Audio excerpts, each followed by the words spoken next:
Bien, bonjour, pour continuer la série de petits ateliers Photoshop, aujourd'hui je vous propose un effet assez sympathique et tout à fait facile à faire.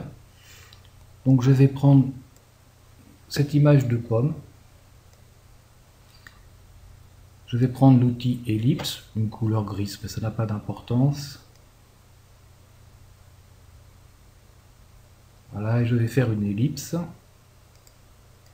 Je vais la placer par exemple au centre de ma pomme là pratiquement. Je vais prendre édition, transformation du tracé, l'outil déformation. Voilà.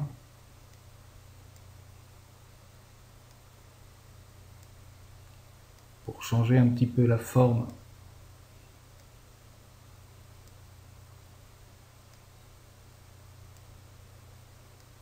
Alors, on va changer un petit peu la forme de cette...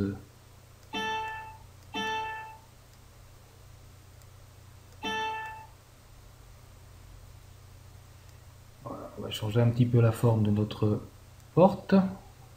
Voilà, ainsi. Et je valide. Je vais aller maintenant chercher calque, style de calque. Je sélectionne bien entendu calque, style de calque, option de fusion. Dans un premier temps, je vais chercher contour. OK. Je clique sur contour. Je vais mettre un contour avec une couleur assez semblable à celle de ma pomme. OK. Voilà. Mettre à peu près 6 pixels, ça va suffire. Peut-être un peu plus foncé. OK. Et je vais aller chercher ombre interne maintenant. Ombre interne, je vais mettre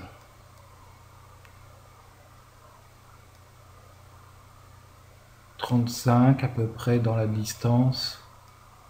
Pareil pour le maigri. Et en taille, je vais aller chercher aux alentours des 50. Voilà. Vous voyez que d'un coup, on obtient un effet de profondeur, comme si ma pomme était creusée et qu'il y avait une perspective derrière. OK. Maintenant, je vais aller chercher une photo, une image d'intérieur. Voilà. Intérieur un petit peu rustique, comme ça. Je vais agrandir un petit peu mon image. La place à peu près centrée.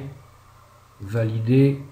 Et en faisant un calque d'écrêtage, tac, j'ai rentré mon décor à l'intérieur de ma pomme. Je vais pixeliser ce calque et je vais pouvoir l'ajuster par rapport à ce que je veux et ainsi obtenir une profondeur comme si ce décor était à l'intérieur de la pomme. Je peux faire des réglages du style, je sélectionne mon intérieur, image, réglage, luminosité, contraste, enlever un petit peu de l'humidité pour donner un peu plus de profondeur. OK. Bon, je vais pas aller chercher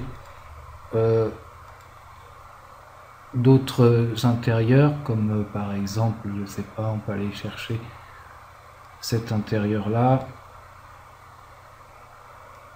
Voilà, pour voir ce que ça donne si on met des intérieurs différents. Voilà, ça c'est un intérieur de Hobbit pour ceux qui l'auront reconnu. Voilà, je vais enlever celui-ci et faire un calque d'écrêtage sur celui-ci. Vous voyez qu'on a un effet de profondeur qui est sympa. Et on a comme si la pomme était percée, qu'il y avait quelque chose à l'intérieur en perspective. Là pareil, je pixelise mon image. OK. Et je peux régler mon éclairage, ma luminosité, mon contraste. Et là, et éventuellement, OK, éventuellement image réglage, faire un réglage sur la teinte de saturation, notamment dans les rouges, pour redonner un petit peu de rouge à mon décor, voilà, pour que ça rentre bien avec, que ça sonne bien avec le rouge de la pomme. Voilà quelque chose de très très facile à faire et qui peut nous permettre de faire des tas de choses comme... hop, je vais virer ça.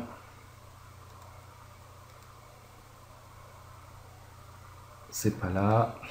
Excusez-moi.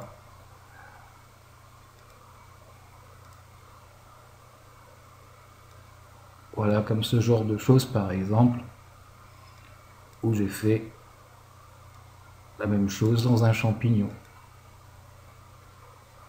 Créer une porte à l'intérieur. Vous voyez que ça permet de réaliser un tas de petites choses qui peuvent être assez sympathiques.